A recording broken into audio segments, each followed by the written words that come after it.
E aí? Boa noite, gente. Beleza? Então vamos lá, meu pronunciamento oficial sobre a eleição de São Paulo. Para mim foi um resultado extraordinário. Entramos aí no dia 25/5 nessa disputa. Já estavam todos fechados desde outubro do ano passado, né? Todas as campanhas. E quando a gente entrou com 5% das intenções de voto. E hoje a gente completou com um resultado espetacular de 28,14%. Com 99% das urnas apuradas, a gente termina a eleição com praticamente 1/3 do eleitorado do maior colégio eleitoral do Brasil. Foram 1,7 milhão de indignados em São Paulo. E eu quero que todos vocês levantem a cabeça, porque o voto que vocês depositaram nunca vai ser jogado fora. Eu vou carregar esse voto. E por que eu estou falando que isso foi extraordinário? Zero de dinheiro público, nunca ninguém chegou tão longe sem fazer uma campanha sem esse dinheiro público. Sem padrinho político, sem tempo de TV, sem máquina municipal, estadual, federal, sem apoio de grandes lideranças políticas. Ao contrário, né, os 4 principais candidatos com mais de 100 milhões de reais me trituraram em televisão, rádio e internet. E além disso eu tive todas as minhas redes sociais derrubadas. Para mim uma decisão completamente desproporcional, mais de 20 milhões de seguidores. Mas eu entendo, também tive a segunda conta derrubada, apesar dela não estar demonstrando perigo, porque pelo episódio a própria Meta derrubou a postagem e eu não insisti em descobrir nada. Assim como a própria Meta também falou da outra vez que não tinha justificativa pelas políticas da rede social a primeira ter sido derrubada. Mesmo assim, fomos lá e abrimos uma terceira conta em 3 horas e meia, 1,1 milhão de pessoas começaram a seguir e foi derrubada também. E a gente não desistiu. Então, a vitória eu dedico a esse resultado à vitória da esperança. Parabéns ao Ricardo, né, por conseguir a maioria dos votos. Essa maioria é 1% a mais do que o nosso eleitorado. Parabéns ao Bolis, porque a diferença entre eu e ele ficou 0,93%. Acho que ele deve ter tomado um susto ali na Zona Leste. Foi bem forte. Um abraço aí para a Zona Norte, para a Zona Leste, Oeste, principalmente do Sul. A Zona Sul, onde muitas pessoas viraram voto ali para a gente. E a gente recebeu um pouco mais de 7 milhões de reais de doação, contra só desses 2 candidatos com dinheiro público, eles tiveram mais de 100 milhões de reais. Então, você imagina, 7 milhões de doação contra 100 milhões de dinheiro público, é um negócio fora tudo que eu já falei. Inclusive eu quero agradecer a todas as pessoas que doaram. A maior parte dos doadores, né, vieram de outras cidades. O brasileiro ele acredita no que eu carrego. E eu não vou desistir disso nunca. Então foi uma honra, né, defender a vontade de vocês. E eu prometo ser combativo na política brasileira nos próximos 12 anos. Esse é o tempo que eu decidi no meu coração em servir a política. E sou alguém que não depende disso, mas para o futuro que eu espero do Brasil, eu preciso entrar nisso para que a gente possa mudar a mentalidade das pessoas. Nas principais pesquisas, né, nos últimos dias e horas, eu estava entre 22% e 26%, e na apuração a gente alcançou um resultado maior. Então a gente cresceu nessas últimas horas aí para 22,14% e eu estou muito feliz por isso. 28,14%, isso. Então parabéns aos vereadores eleitos, alguns amigos aí foram eleitos, estou muito feliz por isso. Vou apoiar, a partir desse exato momento, todos os candidatos a prefeito que estão lutando contra o comunismo no Brasil.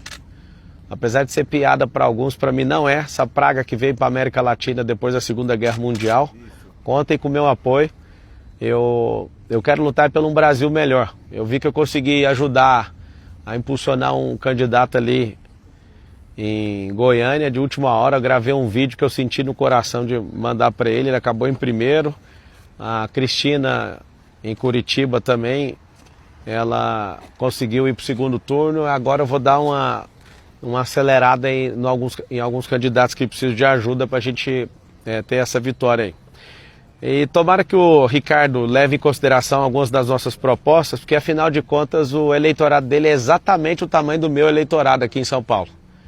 Então Espero que ele leve em consideração por isso. Aos meus eleitores, não baixe a cabeça. Fizemos a campanha mais extraordinária da história política recente aí do Brasil.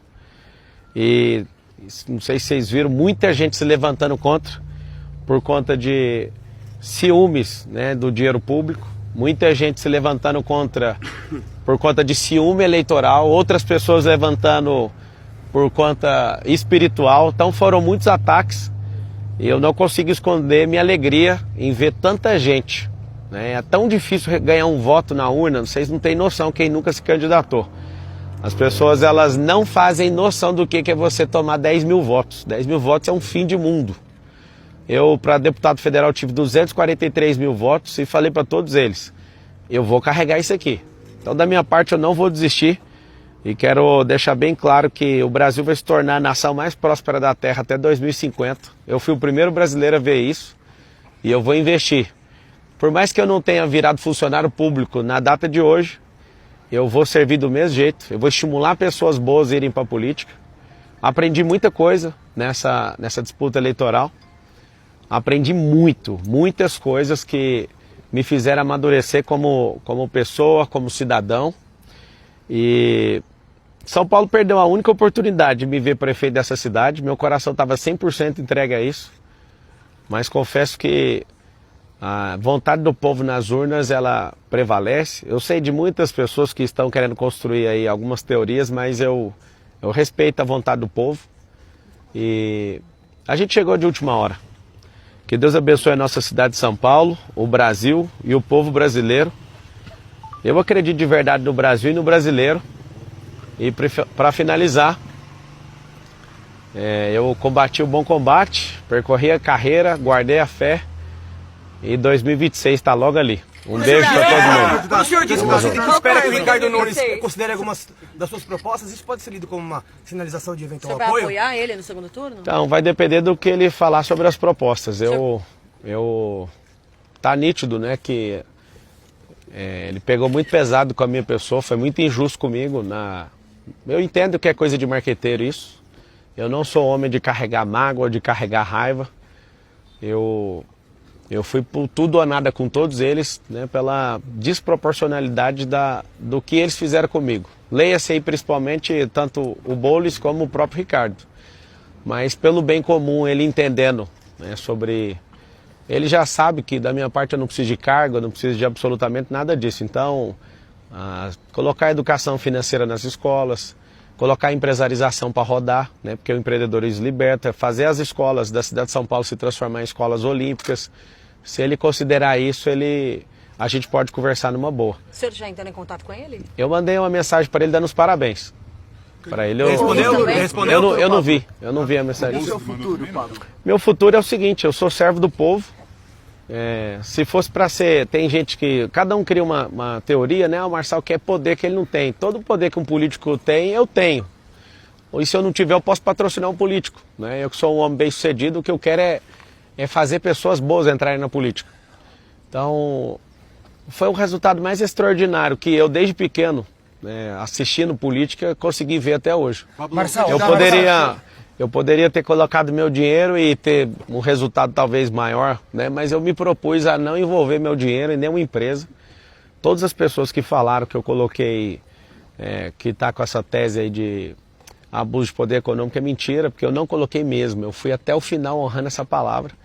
Não entrei na disputa para vencer a qualquer custo. Eu dei meu melhor, dei meu coração. Se vocês puderem pelo menos pôr uma notinha lá dos 80 quilômetros que eu fui a pé também, pelo povo, eu acho que depois da guerra, apesar de alguns de vocês não concordarem comigo, eu acho que vale a pena vocês falarem. Que o que eu vi de esperança, de gente saindo de casa 2 horas da manhã, 3 horas da manhã, aquilo, sem eu avisar, tá? Se eu tivesse avisado com antecedência, talvez eu até tomaria um tiro aí no meio da rua. Mas eu vi nas pessoas esse olhar. E eu quero mais uma vez repetir para todo mundo que está assistindo. Não baixe a cabeça. Eu não vou desistir do Brasil. Eu não vou me preocupar com perseguição também. Foi muito feliz, né, de pessoas não conseguirem levantar um A contra empresa nenhuma minha, que a gente anda muito correto com as nossas coisas. Eu fiquei muito feliz também de todos os ataques. Foi um aprendizado absurdo. com certeza numa próxima eleição eu vou ter um comportamento completamente diferente, porque o amadurecimento gera isso. Mas que faltou nessa reta final? Que faltou nessa reta final? Cara, Tirou você do segundo turno. O que faltou nessa reta final, Marçal? nada me tirou do segundo turno. A verdade é que uma campanha igual a minha contra o sistema não tinha essa garantia. Eu tinha uma convicção minha, pessoal, que a gente conseguiria atingir 50% do eleitorado, mas ficou faltando 3 ondas das 21 que eu me propus a bater, porque é um campo de energia, era um pouquinho mais que isso aí, né? Precisava de um pouco mais de votos. Mas os grandes erros de uma campanha eleitoral, eu inclusive vou gravar sobre isso, eu vou meditar exatamente em tudo e vou abrir isso para todas as pessoas saberem exatamente onde estão os erros. Agora, se você for pegar o erro com o acerto, a campanha é histórica, um resultado extraordinário, assim, a gente não tem nem no gibi, nem na história da política brasileira nesses últimos anos, né? Então, eu fico felizaço mesmo. A minha esposa comemorou de eu chegar em terceiro, porque ela sabe o quão eu sou dedicado com as coisas que eu determino. Algumas pessoas que eu prometi olhando nos olhos que eu ia mudar a vida delas, teve senhoras, né, que eu entrei na casa e falei, a sua escritura vai vir aqui, se não vier eu compro a casa e dou essa casa para essa mulher, mas o que eu prometi eu vou cumprir. Em todos os lugares onde houve uma promessa de todo o meu coração, eu pedi para um assessor meu anotar e seria muito bom, né, se a gente tivesse vencido no primeiro turno ou tivesse a possibilidade de poder levar isso aí para o segundo. E o laudo falso não foi um tiro no pé nessa reta final? Então, eu não encontrei nenhuma pessoa que falou desistir, né, de ter feito isso. Aqui é a minha última vez que eu vou falar sobre isso. Eu, Pablo Marçal, eu jamais postaria sabendo que é um laudo falso. Vou dar os parabéns aqui para a Polícia Civil, né, que falou no laudo que trabalhando no final de semana, e quero pedir o mesmo empenho aí para a gente prender o Datena por tentativa de homicídio. É 2 pesos, 2 medidas, né, na política. Achei desproporcional todas as derrubadas de rede social, isso preocupa muito a democracia, acho isso muito pesado. Agora, as pesquisas do final, e principalmente boca de urna, mostrou muito próximo ali que a gente foi um crescimento no final. As pessoas nas ruas falavam vai ser no primeiro turno, talvez não tenha convencido os indecisos, né? Acho que a gente alcançou aí 10% de pessoas que, eu não sei ao certo se é esse número, mas um número muito expressivo de pessoas que anularam o voto. Então tem muita gente insatisfeita a ponto de falar nenhum desses candidatos serve, então eu acho que agora é um momento de reconstrução, que os 2 candidatos que conseguirem ir para o segundo turno aí possam se atacar menos e de fato agora como são 2, eles possam mostrar aí de verdade não só a ideologia deles, que eu acho que já está clara, mas o que eles têm de capacidade aí para mudar a cidade. Marçal, seu eleitorado agora, desculpa insistir na pergunta, só para ficar claro. 1.700.000 votos. Essas pessoas hoje, na sua visão, devem votar no Nunes ou no Boulos no segundo turno? As minhas redes sociais vão voltar, acho que 48 horas, deve dar amanhã ou terça, né? Eu vou conversar com eles, eu preciso ouvir eles. Eu tenho um canal muito aberto com eles e eu preciso ouvir eles. Até com o Boulos? Assim, você mandou mensagem pro Nunes, você também mandou mensagem pro Boulos? Não, o Boulos para mim é um marginal. O Boulos para mim é uma pessoa que não merece essa atenção toda que vocês dão. Eu acho que foi uma escolha errada do Lula. Lula vai perder essa eleição com o Boulos, né? Ele é um cara de extrema esquerda. Eu queria pedir para vocês incluir no dicionário da imprensa o termo extrema esquerda. Não faz sentido vocês não classificarem ele com aquilo que ele realmente é. Um cara que é a pauta radical da esquerda. E vocês podiam, porque vocês falam com muita leveza que uma pessoa é de extrema direita. Então, acho que vocês precisavam de incluir para falar realmente a verdade. Ele é um cara de extrema esquerda e de maneira nenhuma eu mandaria uma mensagem para ele e nem ligaria para ele. Essa camisa aí é visando nem um 2026? Pouco. Como? Essa camisa é visando 2026? Não, é visando o povo do Brasil, porque tem muita gente que está sofrendo porque eu não fui para o segundo turno. Então, ao povo brasileiro, que vocês saibam, não vou desistir do Brasil. Toda nação que ela é comunizada, os mais ricos vão embora. Só para você ter uma noção, a cidade de São Paulo tem 80.000 famílias que têm casas ou nos Estados Unidos ou na Europa, se alguma coisa der errado aqui. Eu não vou desistir disso aqui. Pode vir todo tipo de perseguição, isso é um chamado no meu coração. Então eu estou muito feliz. Esse 1,7 milhão de votos, esses 1.700.000 votos, eles representam um sinal verde da sociedade paulistana falando para mim, Marçal, continue. Eu falo de todo o meu coração, eu não estou decepcionado, não me sinto derrotado hora nenhuma. É impossível registrar esse tanto de voto no